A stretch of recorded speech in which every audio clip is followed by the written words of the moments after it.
If there's one thing you shouldn't do, it's messing with the quiet kid who has a heart of gold, because guys like these never let the world drag them down.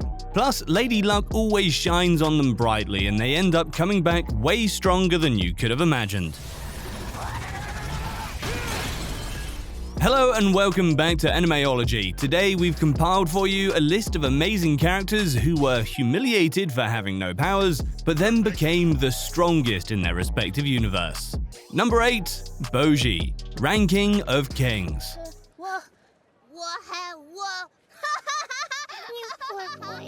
Prince Boji, eldest son of King Bose, and the rightful heir to the throne, wants nothing more than to prove himself fit for the responsibility. Unfortunately for the young prince, he was born deaf and mute, making everyone question his right to the throne. He was looked down upon by the entire kingdom and was dubbed the useless princess. But they were yet to know what adventures this boy had in store. Now then, your training will begin tomorrow. Following a betrayal from their trusted companion Stomas, Boji and his friend Kage find themselves under the apprenticeship of Despa.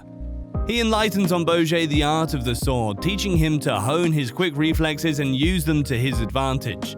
And by the time he's done, Boji emerges anew. These techniques of his are at utter display when one of the 6 infamous criminals of the underworld starts wreaking havoc. Boji takes him head on and drops the monster of steel Gigan with but mere single strikes. And the people who had previously neglected Boji were now indebted to him for saving their lives.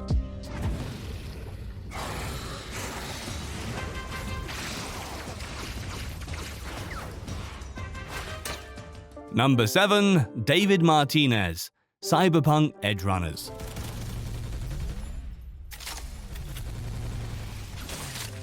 In the year 2077, Night City is the hub for everyone who loves technology a little bit too much. But Night City is also a place where the gap between the rich and the poor is very steep, and there's no one who knows that better than David Martinez. His mother works day and night to put her boy through school, and he tries to fit in, but the privileged shun David because of his poverty and low-tier tech implants.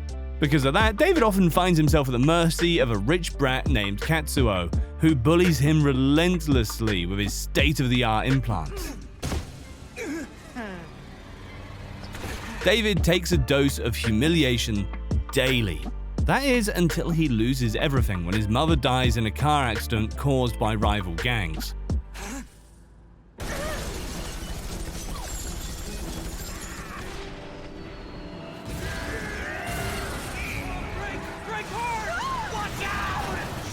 His mother would have survived if he had enough Eurobucks to get her treatment. But fate wasn't kind. With nothing to lose, David decides to take a shot at a better life by inserting a military-grade Sandevistan into his spine, which he chanced upon in his mother's belongings. David survives the process, and somehow he gains unimaginable strength. And since he was enraged by Katsuo talking ill of his late mother, David chooses to test out his abilities on Katsuo. He heads straight to school, activates his powers, and delivers unto Katsuo some well-deserved payback that lands the rich brat headfirst into a wall nearby with a shattered nose.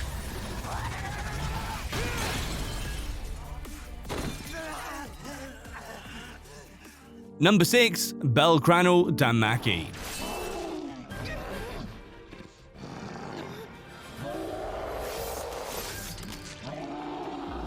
The only member of the Hestia familia, Belle Krano, had nothing special going on for him when it came to adventuring. He had a frail build in comparison to other skilled adventurers and wasn't the brightest out of the bunch either, but he did have a heart. During one of his routine adventures into the dungeon, a minotaur from the higher levels got loose and drove Belle to the verge of death. That's when the majestic Eyes Wallenstein came to his rescue. The incident made Belle a subject of amusement for other adventurers, and after overhearing them, he felt humiliated for being a weakling. What? The idiot bit off more than he could chew trying to be a hero. You can ask Eyes, she knows what I'm talking about. But little did anyone know, Belle gained the ability to grow stronger with his emotions. Thanks to Realist phrase, Belle grew at an unprecedented speed, all to prove himself to Eyes and the other families. The next time when another Minotaur comes his way, he wasn't able to yield so easily. Young Belle matched the beast blow for blow, slowly wearing it down. Despite still being underpowered, Belle's will never wavered, and in a final attempt at victory, he drove his blade into the Minotaur, blasting it with his special move, Firebolt. Though Belle's win over the Minotaur was impressive, it still wasn't anywhere near as sweet as the reaction of the adventurers who witnessed Belle defeating the beast. And as you might have guessed, from here on out, Belle became known as one of the strongest warriors alive.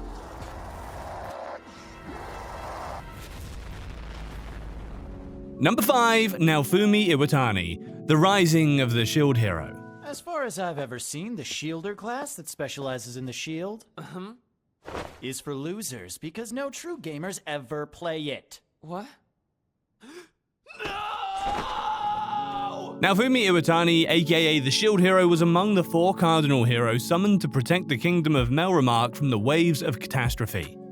However, when the citizens and other heroes found out that he has a shield as his weapon, they assume he's the weakest of all, and now Fumi becomes the laughingstock of the kingdom.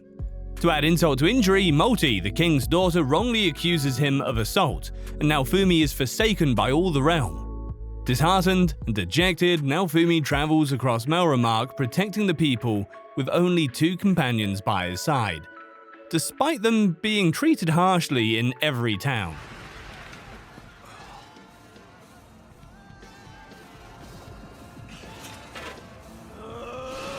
But even with the odds stacked against him, now Fumi keeps on fighting, and eventually he unlocks his shield's true potential. When the next wave of catastrophe strikes, the other cardinal heroes are wounded badly by the Soul Eater. But then comes now Fumi, who uses his shield's overpowered cursed mode and summons a demonic Iron Maiden coffin to kill the Soul Eater in the most brutal way possible.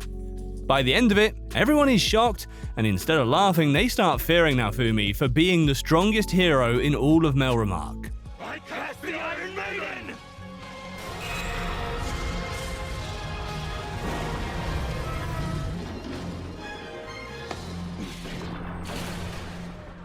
Number 4. Ken Kaneki, Tokyo Ghoul.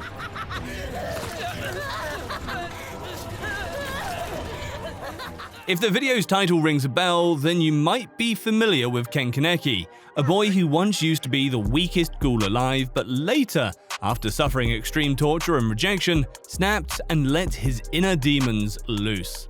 Kaneki grew up a kind-hearted soul, only wanting to help people. But who knew a tragic accident would result in him becoming a one-eyed ghoul?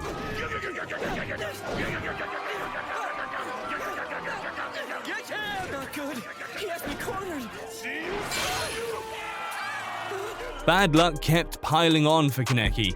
First, the ghoul community humiliated him for being a weak hybrid with no control over his powers. Then he's kidnapped and tortured for weeks by people he's never seen in his life.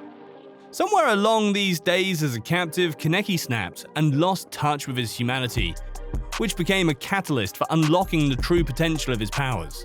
When his captor, the world's most dangerous ghoul, Jason, came back to finish the job, Kaneki broke his chains and unleashed the devastating might of his power. Jason died gruesomely at the hands of Kaneki, but this was only the beginning, as Kaneki, who was once a weakling, went on to become known as the legendary One-Eyed Ghoul King years later. Why don't you chew on this? Number 3. Saitama, One Punch Man. Man, it just came to me. You look just like a villain from this kid's cartoon I used to watch. Saitama wasn't always the overpowered main character that we know today. Only a few years prior to when we first saw him, he was nothing more than a depressed, jobless man with nothing to live for. That's until one day he witnessed a ruthless monster about to end a child's life. Moving against his nihilistic nature, Saitama leaped and saved the boy. The beast thrashed Saitama like a ragdoll, humiliating him for being a weakling. And that was the only mistake he ever made, as Saitama, having found a reason to live, wrapped his tie around the monster's eye, gouging it out in a single move. And that was just the beginning. Humanity and the evil civilization built on her surface. The Earth and her infinite wisdom has given birth. You can put Mother Earth's apostle for such a mindless reason. Yet what can be expected from a hero? Saitama trained vigorously for 3 years, doing 100 sit-ups, 100 push-ups, 100 squats, and a 10K run every single day until he lost all his hair in the process. But what emerged in the process was not a mere mortal, but a god.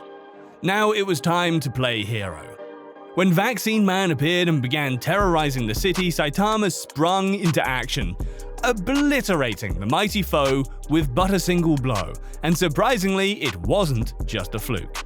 Saitama kept beating everybody in a single punch until, well, he became bored, with no one strong enough to stop him. A year and a half later, I started to notice a difference. I was bald, and I had become stronger. Number 2, Izaku Midoriya, My Hero Academia. Chan, if you keep on hurting him, I'll stop you myself. In a world where almost every human possesses special abilities, known as quirks, there came a boy who had none. In these times of heroes and villains, young Midoriya had his dreams crushed when faced with the cruel reality.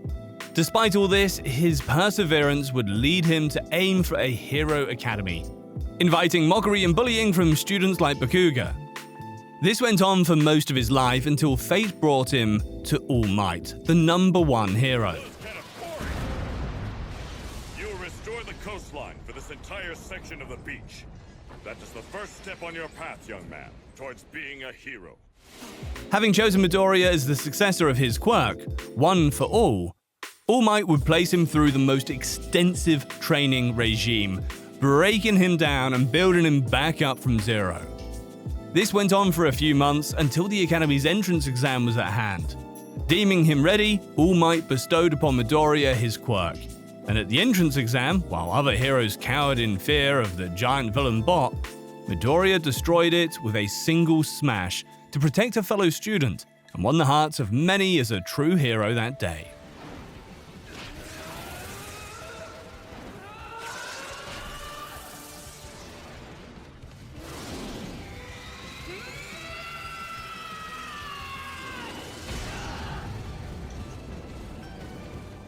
Number 1, Might Guy, Naruto Shippuden. Clone Jutsu!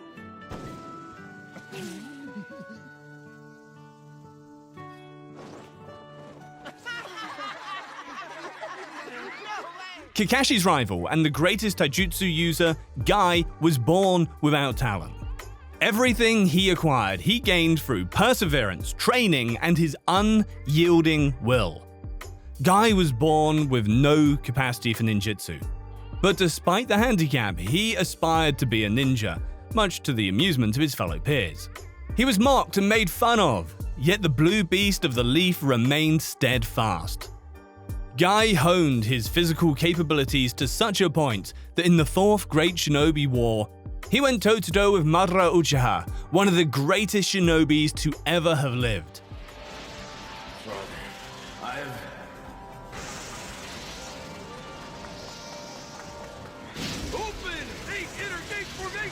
When other ninjas, including Naruto, Sasuke, Tsunade, and Sakura, fell at Madara's hands, Guy released the 8th Gate of Death, his ultimate final move, and unleashed the Red Raptor. He charged Madara with his Sakizo, throwing a barrage of air blasts that left him immobile.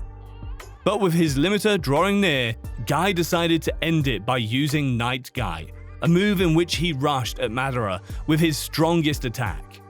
Guy put a hole through his chest and ultimately provided the ninjas with the edge they were looking for to win the battle.